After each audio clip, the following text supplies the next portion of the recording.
അപ്പൊ പത്രത്തിലൊന്നും വായിച്ചില്ലേ? സ്വാമി ഹിമവൽ ചൈതന്യയുടെ ആശ്രമം ഇന്ന് ഉദ്ഘാടനല്ലേ?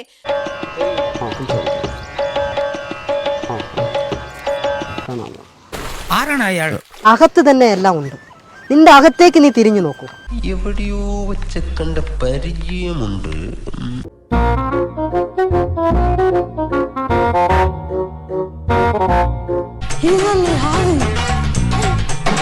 ഡബിളാ ഡബിള്. അവിടെയും കണ്ടു ഇവിടെയും കണ്ടു. ആരെ? സുരേഷ് മേപ്പാടി നമ്മുടെ പഴയ സുഹൃത്താണ്. ആ ഒരു ബന്ധം വെച്ചിട്ടാണ് ഞങ്ങൾ വന്നത്. എന്തിനാണാവോ ഭ്രാന്തൻ നമ്പൂതിരിയുടെ ഇല്ലത്തേക്ക് പോയത്? ഭ്രാന്തൻ നമ്പൂതിരിയോ? അതെ, വർഷങ്ങളായിട്ട് മൂപ്പർക്ക് ഭ്രാന്തല്ലേ. മകനെ ശുദ്ധീകരിക്കണം.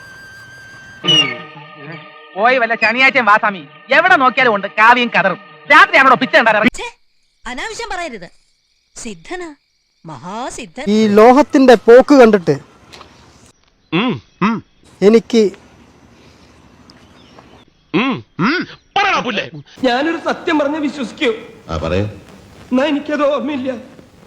അത് ഈ മുടി വെട്ടുകാരന്റെ വെട്ട് കഴിഞ്ഞാൽ, അല്ല, ഈ തയ്യൽക്കാരന്റെ കയ്യിൽ തുണി കിട്ടിയാൽ എന്തൊക്കെയാ നിങ്ങൾ പറയണത്?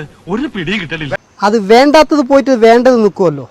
നീ എന്ത് തേങ്ങയാടി പറയുന്നേ? അതാണ്. അപ്പോൾ ഈ ലോകത്തിന്റെ പോക്ക് വേണ്ടാത്തതായി പോകാനാണ് കൂടുതൽ എല്ലാവരും ശ്രമിക്കുന്നത്.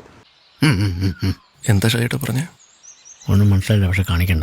എന്നാൽ വേണ്ടതായി ഭൂമിക്ക് വേണ്ടതായി നിൽക്കുവാൻ ആരും ശ്രമിക്കുന്നില്ല. ആരും തെറ്റു ചെയ്യുന്നില്ല, ശരിയും ചെയ്യുന്നില്ല.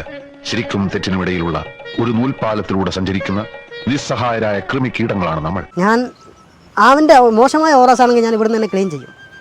അതേമാതിരി മാറാത്ത അസുഖങ്ങൾ തന്നെ ഇവിടുന്ന് തന്നെ ക്ലീൻ ചെയ്യും. പഞ്ചഭൂതാത്മകമാകുന്ന നമ്മുടെ ശരീരത്തിൽ വാത, പിത്ത, കഫം എന്നീ ത്രിദോഷങ്ങൾ കൊണ്ടുണ്ടാകുന്ന രോഗങ്ങളെ സിദ്ധ ചികിത്സാ പ്രകാരം സമൂലം ഉന്മൂലനം ചെയ്യുക എന്ന ഉദ്ദേശത്തോടെയാണ് ഞങ്ങളുടെ ആശ്രമം തുടങ്ങിയിട്ടുള്ളത്. അങ്ങനെ പല മന്ത്രവാദം, അത് ഇതൊക്കെ ഗുരുവിനെ കൊണ്ട് ശുദ്ധിയാക്കാൻ പറ്റാത്തത് ഒന്നുമില്ല ഈ ലോകത്ത്.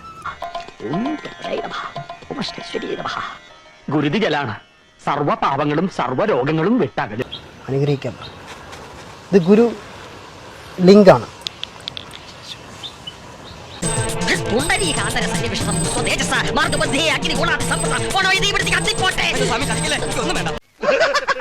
അപ്പൊ ഞാൻ പോട്ടെ. എന്റെ കാര്യം കൂടെ ഒന്ന് പറയടാ. ഈ പാവത്തിന് ഒന്ന് അഡ്ജസ്റ്റ് കൊടുത്തേക്ക്. പാവം.